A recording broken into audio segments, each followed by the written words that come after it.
Hello children, welcome back to our class.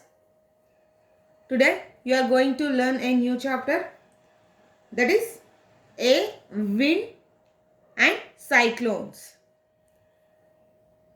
So I think everybody have idea about what is air, winds and cyclones. So you can feel that wind or air while riding a bicycle. When the force of wind is more, when you are riding a bicycle, you can feel that. And it is easy to ride the bicycle in the direction of the wind. And as it is opposite direction, means when the wind is in the opposite direction, it is very hard. Here the force of the wind helps to ride the bicycle. Whereas in the opposite direction, you may feel little bit hard to ride the bicycle. Your hair and the force of the wind, it pushes you back. In the same way, sometimes the wind is cold and sometimes it is pleasant and nice. It can blow clouds and sometimes raises the dust also. You can feel in the summer this one. More dust will blow and sometimes gently, but can be really strong too and blow away things. Sometimes due to the wind force, some things may fall. The cloths which are we kept for drying, they may also fall. And the things like papers, books, they may also fall down from the table or from another horse. Depending upon the force of the wind, the weight means some weight objects may also fall down. So due to the wind. And this helps. The blowing of wind helps in drying the cloths also. You have learned this in the chapter 6. So wind has much effect on our lives. We have to find out what the winds are and how they arises. Here wind is nothing but the air only. Wind is nothing but the moving air. Where is the air present? It is present everywhere. We cannot see. It is invisible. But it is present everywhere. So surrounding you, in a glass, bottle, or everywhere, bucket, a glass, everywhere. We can't say here and there. It is present everywhere. So the air is surrounding us. It moves continuously from one direction to another direction. Means sometimes it may move from left to right or north to south and south to north. Depending upon the direction, the winds will move. So further, just go through an activity. Take a bucket full of water and take a transparent glass. And take some papers, stir them and crumble them into balls. Keep the paper balls into the glass and invert the glass into the bucket of water. Immerse it in the water straightly and press it into the water. And take that, the glass should not be tilt. Keep it straight and press it into the water. And take out the glass after a while, after 1 minute or 2 minutes. And observe what happens. Does the paper get wet or it the papers as it is, how they are kept. And if you see another situation also, same, take take a bucket and fill it with water. Take a bottle, transparent bottle or anything. But the bottle must have narrow mouth and immerse that bottle as it is, not in the inverted position as it is as shown in the figure. And press it until the water enters into the bottle. What do you observe? What comes from it? Here in the both the situations, we are keeping here in the first situation, we are keeping the glass in the inverted position, whereas here we are placing it as it is.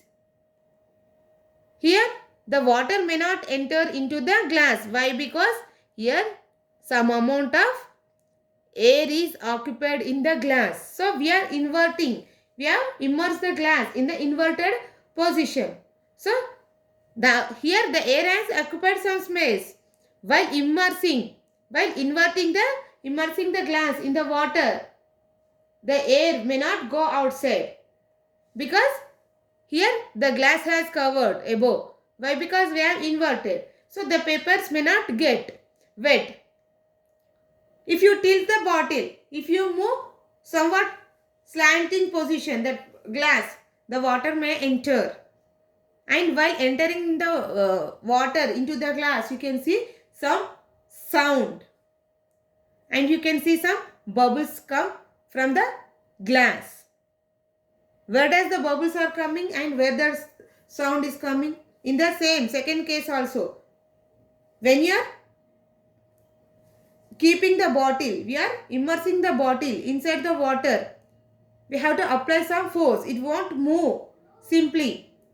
We have to apply some force. Why? Because the bottle has air. So air is lighter than water. It may not enter easily into the water. But when you apply some force and immerse that bottle into the bucket, the water enters into the bottle. Yes or no? It is an opened bottle. So the water enters.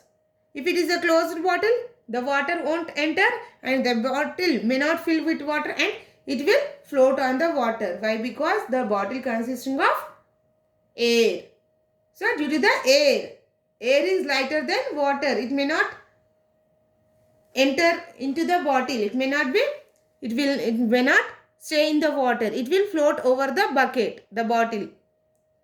Even I think everybody may observe at your homes that the mug always float on the bucket. Why? Because the mug consisting of some air. When you immerse, means when you apply some force and immerse, just you can play with that as it is. Just immerse the mug inside the bucket until the water reaches. Then you can hear some sound and also bubbles come from the bottle. Where does sound and bubbles are coming?